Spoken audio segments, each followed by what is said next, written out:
இன்றைய நற்செய்தி மார்க் நற்செய்தி அதிகாரம் 1 இறை வார்த்தைகள் 21 முதல் 28 வரை. இயேசுவும் சீடர்களும் கப்பர்நாகும் ஊரில் நுழைந்தார்கள். ஓய்வு நாளில் இயேசு தொழுகை கூடத்திற்கு சென்று கற்பித்து வந்தார். அவருடைய போதனையை குறித்து மக்கள் வியப்பில் ஆழ்ந்தார்கள். ஏனெனில் அவர் மறைநூல் அறிஞரை போலன்றி அதிகாரத்தோடு அவர்களுக்கு கற்பித்து வந்தார். அப்போது அவர்களுடைய தொழுகை கூடத்தில் தீய ஆவி பிடித்திருந்த ஒருவர் இருந்தார்.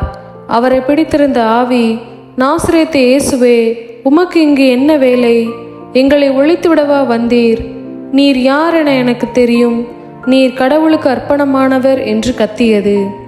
வாயை மூடு, இவரை விட்டு வெளியே போ என்று இயேசு அதனை அதட்டினார். அப்பொழுது அத்தீய ஆவி அம்மனிதருக்கு வலிப்பு உண்டாக்கி பெருங்கூச்சலிட்டு அவரை விட்டு வெளியேறிற்று.